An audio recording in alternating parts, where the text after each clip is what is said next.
एक बार की चर्चा है, वैसे तो जब चर्चा प्रारंभ होती तभी सुनाना था, पर अभी मन में भाव आ रहा है कि जब महाप्रभु जी छोटे थे, हितरवंश महाप्रभु, तो उनका नियम था कि वो उनके पिताजी श्री व्यास मिश्र जी, उनके अर्चा के ठाकुर जी थे श्री राधा मोहन जी।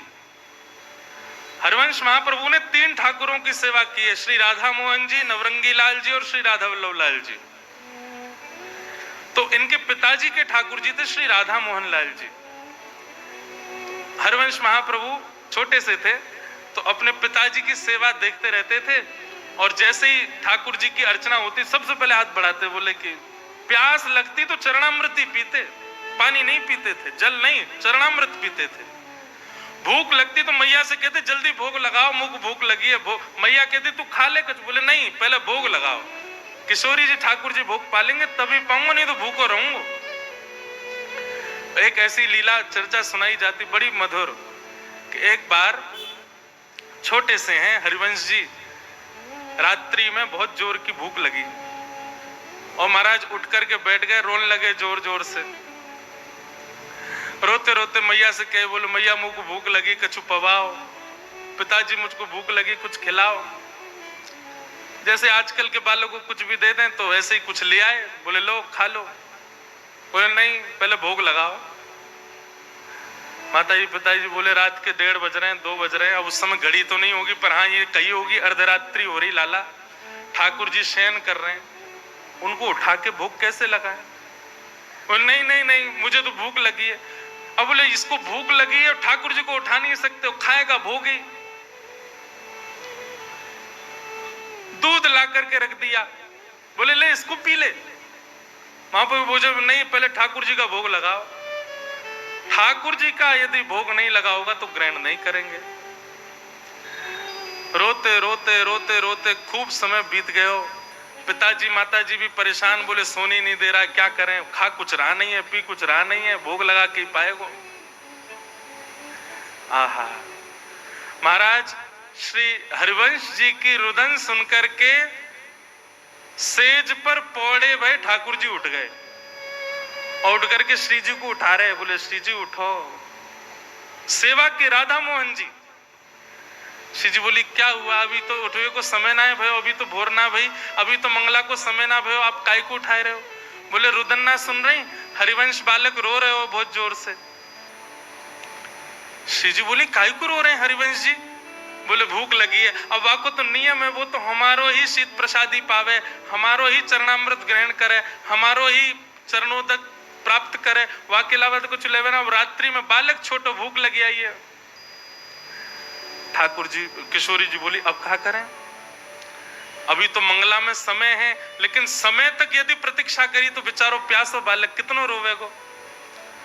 सो ठाकुर जी सेज से उतरे और अपनी झारी, जल पीवे वाली झारी, वही से ही किशोरी जी को कही कि पाम लटका लो नीचे। किशोरी जी पाम लटका के बैठ गई ठाकुर जी, और ठाकुर जी अपनी झारी जीते ही अपने चरणन को धो रहे हैं, स्वयं ही अपनो चरणामृत प्रदान कर रहे हैं, स्वयं ही अपनो चरणामृत निकाल रहे हैं। पास में बंटा भोग रखो, ठाकुर जी गए बंटा भोग उठा के लाए, खोल करके किशोरी जी के मुख में पवायो और स्वयं पायो, वहां को भोग निकाल करके सामने धर दियो। आज ठाकुर जी और किशोरी जी ने अपने आप ही श्रृंगार कर लिया, अपने आप ही एक दूसरे को सुंदर भाव सजा करके और सेज पे ही दोनों बैठ गए। 3 साढ़े 3 बजे जो समय हो तो सुबह मंगला करवे को श्री व्यास मिश्र जी तुरंत गए मंदिर में जाकर के कपाट खोले, और जैसे कपाट खोल करके देखी तो कहा पाए ठाकुर जी तो बैठे हुए हैं, अपने आप ही टेढ़ों से श्रृंगार कर लियो है, यहाँ तक कुंडल भी उतर रहे हैं, थोड़े थोड़े वस्त्र भी उधरे उधरे से दिख रहे हैं, और तभी कहा देखो नीचे पात्र में चरणामृत भी रखो है, चरणोदल भी कर दियो है, और पास में बंटा जी भी खुले हुए हैं, दोनों की दतुइयां लगी भैया, नेक नेक पाए लियो है।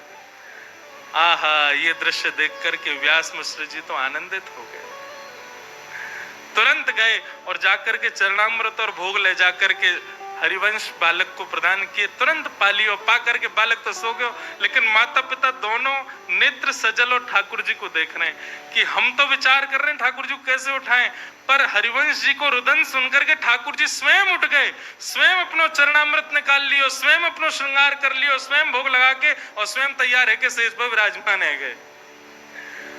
वादना श्रृंगार नहीं भयो, वादना मंगला आरती ना भई, बोल क्यों? आज ठाकुर जी ने अपनी मंगला खुद ही कर ली है। क्यों? हरिवंश जी को भूख लगी। किस लिए? क्योंकि उनका नियम है कि वो ठाकुर जी के प्रसाद के अलावा कुछ नहीं पाते। इसीलिए श्री भक्तमाल जी में कह रहे हैं, सर्वस महाप्रसाद प्रसिद्ध ताके अधिकारी। महाप्रसाद की महिमा, मैं तो ये बात कहता हूं कथा में, आप एक नियम लोग नियम कौन से धारण करते हैं जिससे उनको पुण्य प्राप्त हो? नियम ऐसे धारण करो जैसे ठाकुर जी प्राप्त हो।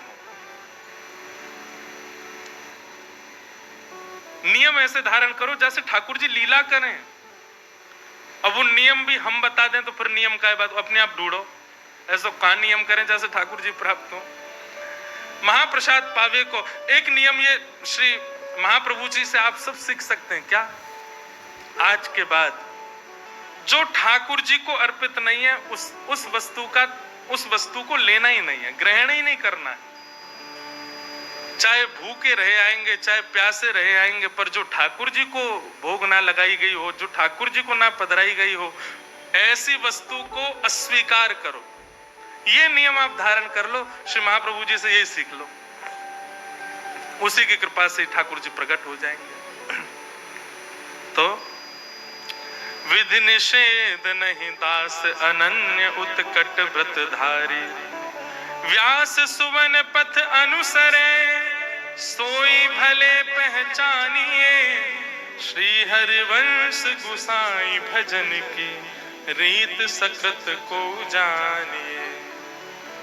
ऐसे श्री हितरवंश महाप्रभु, उनको हम बारंबार प्रणाम करते हैं और उनके मंगल चरित्र को जितना यथामति रसिक जनों की कृपा, संत जनों की कृपा से श्री राधा सरस बिहारी जी के चरणों में अर्पित करते हैं। ध्यान पूर्वक सब लोग सुनिएगा।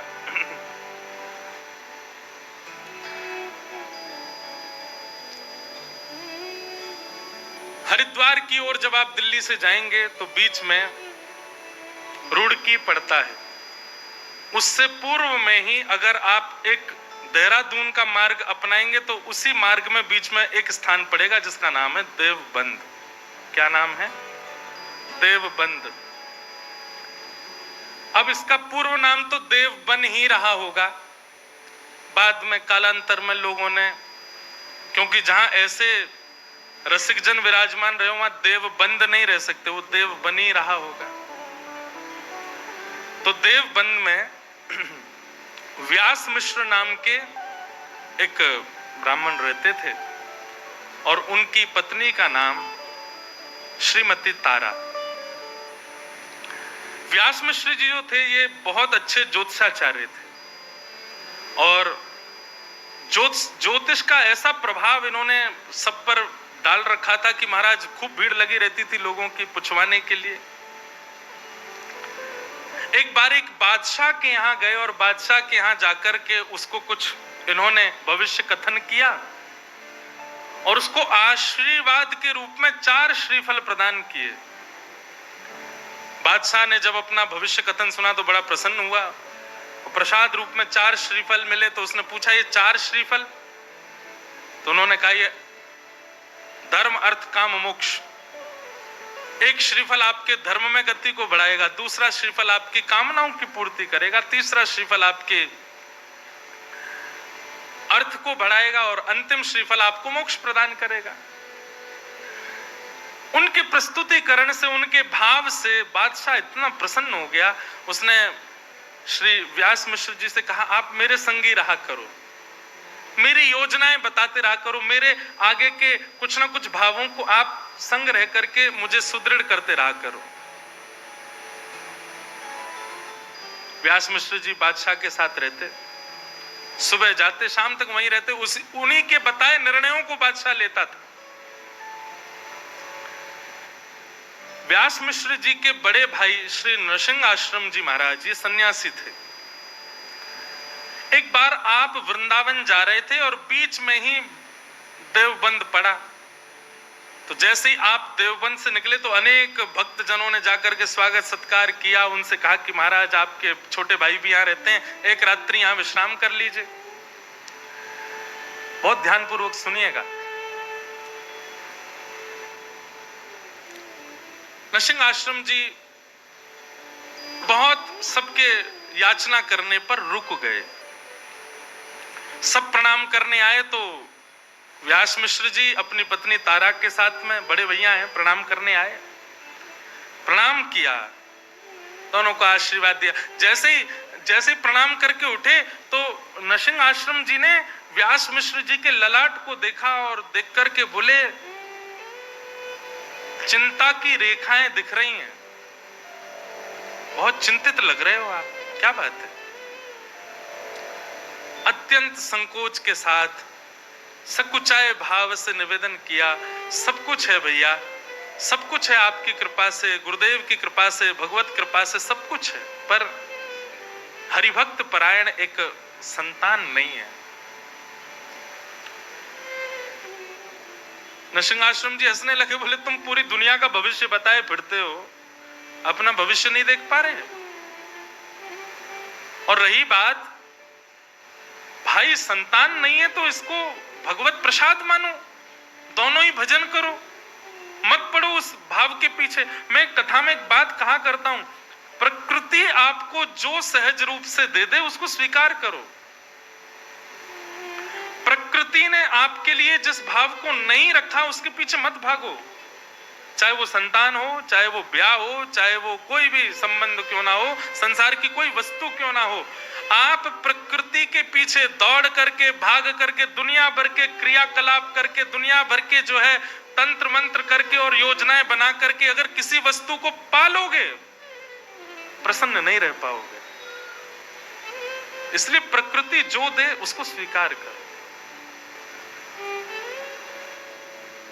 पर यहां पर महाराज जी एक प्रश्न उठता है, ऐसे तो नंद यशोदा के भी लाला नहीं थे, उन्होंने भी तीर्थों में जा जा करके खूब प्रार्थना करी। हमारे नाना जी एक बात कहते थे, अच्छा एक बात बताएं, ये कथा हमारे नाना जी करने वाले थे। लोकेश भैया बता रहे, बोले मैंने नाना जी से कहा था कि आप कथा सुनाओ, तो नाना जी बोले करेंगे करेंगे करेंगे। नाना जी तो भगवत धाम प्रस्थान कर गए, पर वो हमको इसीलिए तैयार करके गए कि हम भक्तमाल सुना दें यहाँ पे, उन्हीं की कृपा प्रसादी। हमारे नाना जी के जिनने दर्शन किए होंगे ना, ये समझ लो कि उनको मतलब उनके बड़ भाग्य ही होंगे कि हमारे नाना जी के दर्शन हुए। ऐसे अद्भुत महापुरुष। वो एक बात बताया करते तो बोले, लाला पुत्र की याचना तो करी है नंद यशोदा ने, पर पुत्र के याचना में पुत्र कैसा चाहिए, वो भावना क्या है? विष्णु आराधनार्थाय। हमको पुत्र इसलिए नहीं चाहिए कि लोग बाग पुत्र की याचना इसलिए करते हैं कि अंतिम समय में वही संस्कार करेगा, यदि पुत्र के हाथों संस्कार ना हो तो ऐसा कहते हैं पुम नामक नरक में जाना पड़ता है। लेकिन महाराज आजकल के पुत्र जैसे हो रहे हैं, ऐसे पुत्रों से संस्कार करके तो निश्चित जाना पड़ेगा।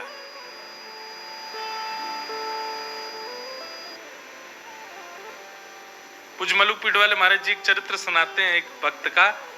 वो कुंज बिहारी लाल जी को ही अपना पुत्र मानते थे और कहते थे मेरा कुंजो बेटा, कुंजो बेटा, कुंजो बेटा कह करके। अब देखो बात तो कोई भी कह लेगा, मेरे ठाकुर जी, मेरे लाल जी, मेरे सखा हैं, मेरे पुत्र हैं, पर मानते कितना हो? कहने की बात है कि भाई प्रकृति जो दे उसको स्वीकार करो, जो ना दे उसके लिए ज्यादा प्रयास मत करो। लेकिन फिर भी प्रयास करना है तो याद रहे ठाकुर जी को वचन देना कि नाथ मुझे ये वस्तु दे दो, मैं आपको वचन देता हूं आपके चरणों में ही अर्पित रहेगी, तो वो वस्तु मिल जाएगी। और वही भाव रखा। नृसिंहदेव जी के चरणों में सबने प्रणाम करते हुए कहा व्यास मिश्र जी ने कि हमें एक पुत्र की प्राप्ति हो, भगवत परायण पुत्र हो, भक्ति परायण पुत्र हो। तो नरसिंह आश्रम जी बोले कि तुम सबका भविष्य देखते हो, अपना भविष्य नहीं देख पाए, और मुझे तो दिख रहा है कि तुम्हारे संतान का योग नहीं है। अब तक तो व्यास मिश्र जी बोल रहे थे, लेकिन तारा माँ ने थोड़ी सी प्रार्थना करते हुए हाथ जोड़ के कहा, बोले भगवान, यदि सब विधि का विधान है, सब पूर्व से ही नियोजित है, तो फिर आप जैसे संतों के पीछे इतनी भीड़ क्यों लगी रहती है? आप जैसे संतों को इतना लोग प्रणाम क्यों करते हैं? आप जैसे भक्त, आप जैसे संत, इनकी महिमा क्यों है? जब सब विधि से ही होना है तो फिर संतों को, भक्तों को, वैष्णवों को प्रणाम करना बंद कर देना चाहिए। तो हम तो प्रणाम इसीलिए करते हैं सब सुखद हो जीवन में। और जब सब विधि पर ही आश्रित है तो फिर भक्त, वैष्णव, संतों के चरण रज की क्या महिमा रह गई? तारा जी की ये बात नरसिंह आश्रम जी के चित्त को लगी। बहुत सावधानी, सब लोग इधर देखो, पीछे वाले भी, सब लोग भाव से कथा सुनो। तारा जी की ये बात नरसिंह आश्रम जी को चित्त में लगी कि भाई, प्रश्न भगवान पर उठे तो कोई बात नहीं, पर भक्ति पर उठ गया है, भक्त पर उठ गया है। एकांत में बैठ करके नरसिंह आश्रम जी ने चिंतन किया, ठाकुर जी से प्रार्थना करी, भगवान आप पर प्रश्न नहीं उठाए, वैष्णवों पर प्रश्न उठाए, भक्तों पर प्रश्न उठाए, भक्ति पर प्रश्न उठाए, कुछ कृपा करो। ठाकुर जी प्रसन्न मुद्रा में नरसिंह आश्रम जी के चित्त में आ गए और आकर के अपनी वंशी को ही दिखाने लगे और मानो आज्ञा करने लगे, जाओ अपने भैया से कह दो, छोटे भाई से, निश्चिंत हो जाए। मेरी अधरामृत का निरंतर रसपान करने वाली, अत्यंत रस से सराबोर और पूरी दुनिया तो केवल और केवल मेरा प्रसाद पाती है, पर मेरा स्वच्छंद अधरामृत जिसने जीवन भर पाया, ऐसी वंशी ही उनके कुल में पुत्र बन करके आएगी। लेकिन याद रहे, वो भक्त परायण, भक्ति परायण और भक्ति की धारा प्रवाह करने वाला बालक होगा। कोई वंश परंपरा और कोई अपने वंश वृद्धि या फिर धन वृद्धि आदि इन सब भावनाओं से पुत्र की याचना ना रखे। भक्ति का वर्धन करने वाला पुत्र उनके कुल में होगा, मेरी वंशी ही पुत्र बन करके आएगी, आज्ञा कर दीजिए। नरसिंह आश्रम जी व्यास मिश्र जी के पास गए और हृदय से लगाते हुए कहा, ठाकुर जी ने आज्ञा की है, चिंता मत करो, आपके घर ठाकुर जी की वंशी ही पुत्र रूप धारण करके आएगी, पर भक्ति वर्धन करने वाली, यही भावना उसके चित्त में होगी, वो भक्ति का वर्धन करने वाला बालक होगा। कुछ समय बीता और तारा मैया के गर्भ में भक्तराज श्री हरिवंश जी आए। महाराज जी, इतना सुंदर वर्णन है चरित्र में कि जैसे वो कहते हैं, जा दिन से हरि गर्भ ही आए। हमने कौशल्या मैया के बारे में सुना है, हमने देवकी मैया के बारे में सुना। जब से ठाकुर जी गर्भ में आए तब से मैया को अच्छा अच्छा अनुभव होने लगा, सुंदर सुंदर भाव होने लगा। पर यहाँ पर कितना सुंदर भाव बताया कि जब से श्री हरिवंश महाप्रभु तारा मैया के गर्भ में पधारे, तब से तारा मैया को वृंदावन की स्मृति होती है। रात्रि में सोते सोते मानो उठ के बैठ जाती हैं, श्री वृंदावन श्री वृंदावन श्री वृंदावन श्री वृंदावन श्री वृंदावन। व्यास मिश्र जी उठ के बैठ जाते, देवी क्या हुआ? बोले, कैसी सघन कुंज है ना, कैसी लता द्रुम है ना, कैसी सुंदर कलकल करती यमुना जी बह रही है ना, कैसा सुंदर गिरिराज पर्वत है, मानो ब्रज की स्मृति हो रही है। और फिर नेत्र खुल जाते हैं तो नेत्रों से अश्रुपात होने लग जाता है, रुदन विरह भाव। व्यास मिश्र जी कह रहे हैं, क्या हुआ देवी? बोले, मुझे नहीं पता क्या हो रहा है, पर पता नहीं क्यों जब भी सोती हूं तो स्वप्न में कुंज दिखाई देते हैं और लता पत्र दिखाई देते हैं, यमुना जी दिखाई देती हैं, वृंदावन वृंदावन वृंदावन वृंदावन की स्मृति होती है।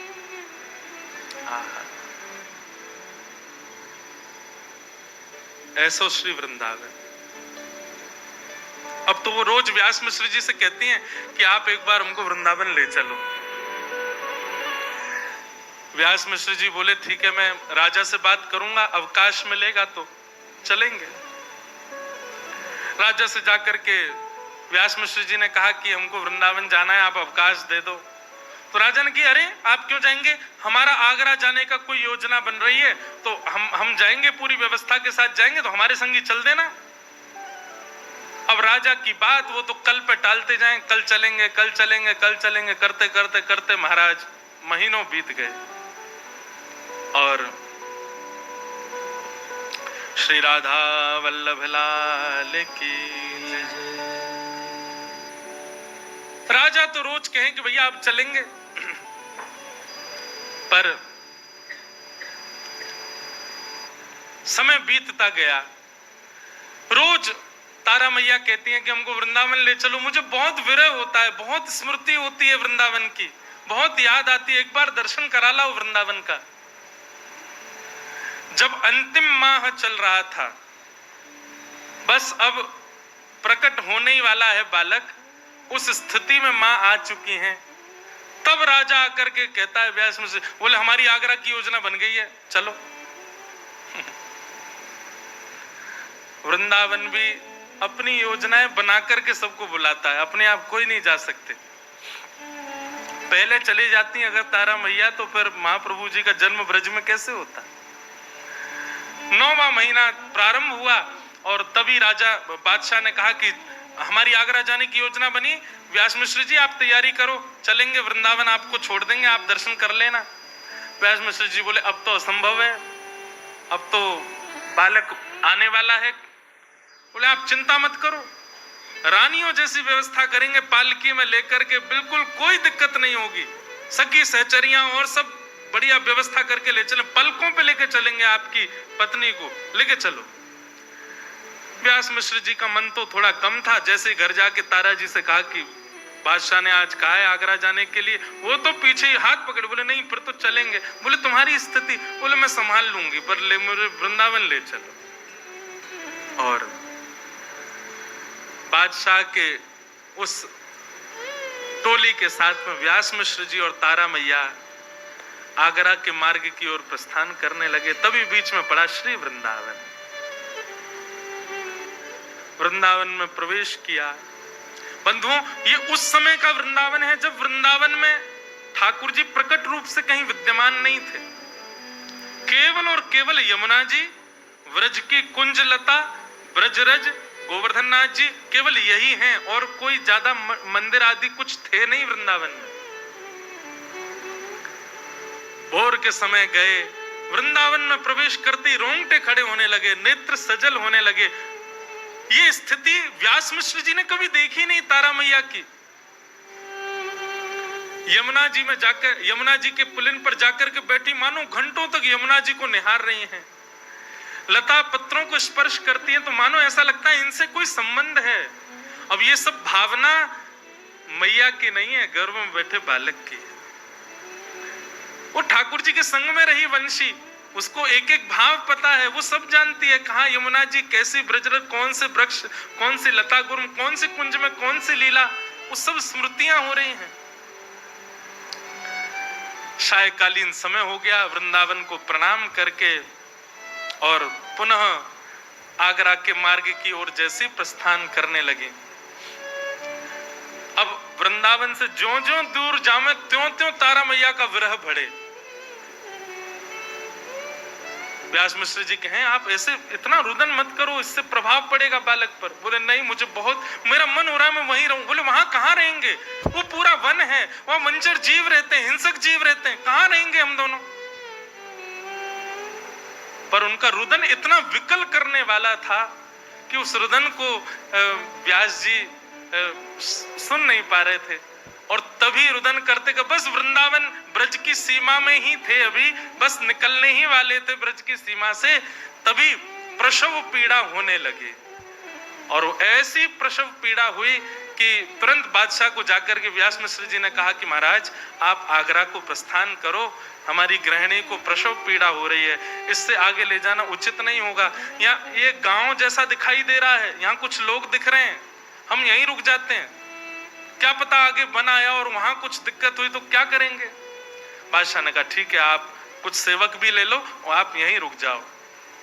और वृंदावन के समीप बाद ग्राम, वहां ताराजी और व्यास मिश्र जी कुछ सेवकों के साथ रुक गए। गांव के लोगों ने देखा महाराज ब्राह्मण देवता आए, सबने खूब सेवा करी, सब व्यवस्था करी। और वैशाख का महीना, शुक्ल एकादशी का दिन, वैशाख शुक्ल एकादशी, और जैसे ही भोर का समय हुआ है, भोर के सूर्य उदित होने वाले हैं। यहाँ तो पृथ्वी पर सूर्य उदित हुए हैं और वहां तारा मैया की कोख से हमारे ब्रजमंडल के निधि श्री राधा वल्लभ लाल जी को विराजमान करने वाले परम वैष्णव, परम भक्त शिरोमणि श्री हितरवंश महाप्रभु जी का प्रादुर्भाव हुआ। बधाई हो, बधाई हो, बधाई हो, बधाई हो, बधाई हो, बधाई हो। आहा, ऐसे नेक्से से लाला प्रकट भय हैं। हमारे सरस कुंज के आचार्यों ने, मैं आज देखो कितनी ऊंची बात, हमारे सरस कुंज के आचार्यों ने ग्रंथों में आचार्यों की बधाई गाई। मैंने भैया से पूछी, मैंने की राधा वल्लभ जी की बधाई थी? बोल राधा वल्लभ जी की नहीं, आचार्यों की है। मैंने कहा यही तो कृपा प्रसाद है। और यहाँ अब हम कुछ बधाई गायन करें का, महाप्रभु जी प्रकट में, फिर महाप्रभु जी की लीला सुनकर फिर राधा वल्लभ जी को प्राकट्य हुए को। आहा,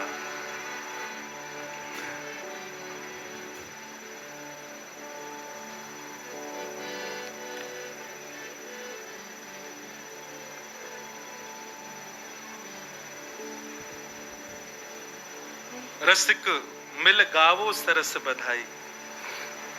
सब जगह बधाई गायन है रोए, आचार्य चरण प्रकट भय हैं।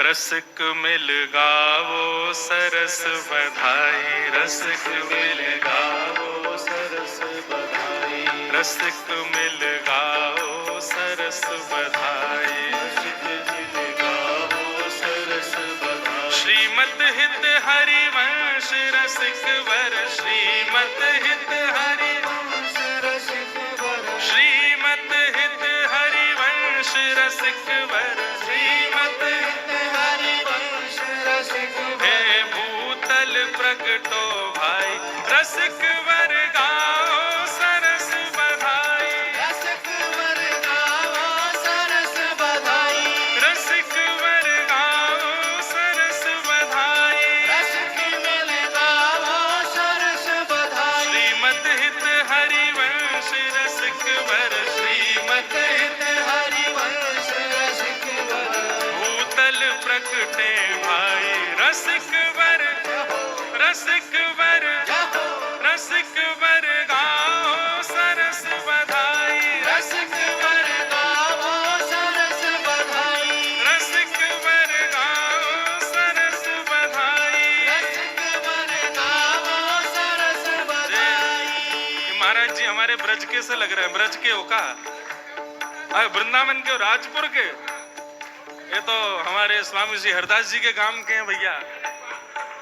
अरे भैया जय हो जाओ। वाह, रसिक वर गाओ सरस बधाई, रसिक वर गाओ सरस बधाई। श्रीमत हित हरिवंश रसिक वर, श्रीमत हित हरिवंश रसिक वर। हाँ, भूतल प्रगटे भाई, रसिक मिल गाओ सरस बधाई, रसिक मिल गाओ सरस बधाई। हाँ, रसिक मिल गाओ सरस बधाई, रसिक मिल गाओ सरस बधाई। हे शुभ वैशाख मास मन भावन, एकादशी सुहाई। शुभ वैशाख मास मन भावन, एकादशी सुहाई। शुक्ल पक्ष सुंदर शोभा निशि, शुक्ल पक्ष सुंदर शोभा निधि, शुक्ल पक्ष सुंदर शोभा निधि, शुक्ल पक्ष सुंदर शोभा। लियो जन्म है सुखदाई, रसिक मिल, रसिक मिल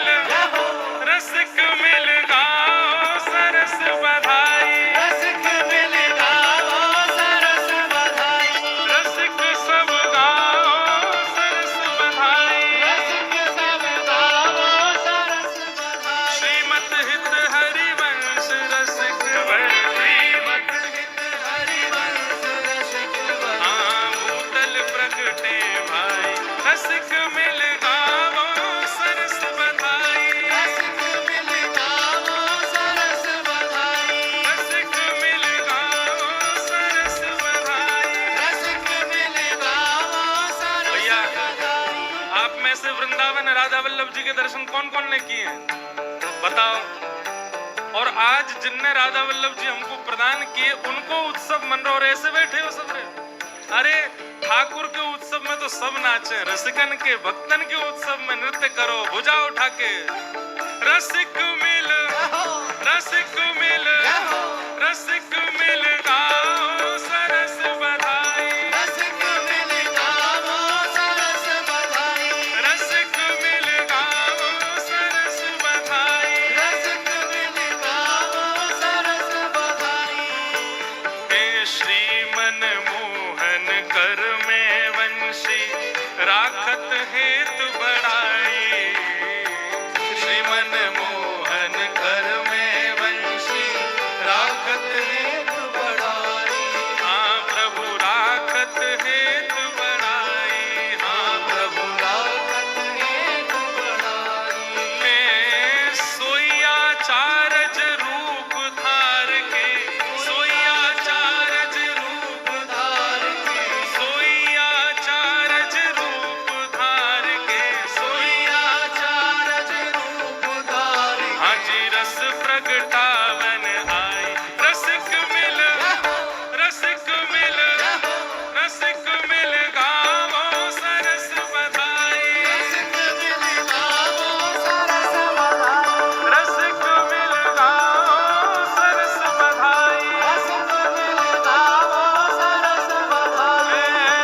जय जय राधा वल्लभ हित हरिवंश, राधा वल्लभ हित हरिवंश, ओ जय जय राधा वल्लभ प्यारो हरिवंश, राधा वल्लभ प्यारो हरिवंश, ओ जय जय राधा वल्लभ श्री हरिवंश, राधा वल्लभ श्री हरिवंश, ओ जय जय राधा वल्लभ प्यारो हरिवंश, राधा वल्लभ प्यारो हरिवंश, ओ जय जय राधा वल्लभ हित हरिवंश, राधा वल्लभ हित हरिवंश, ओ जय जय राधा वल्लभ हित हरिवंश।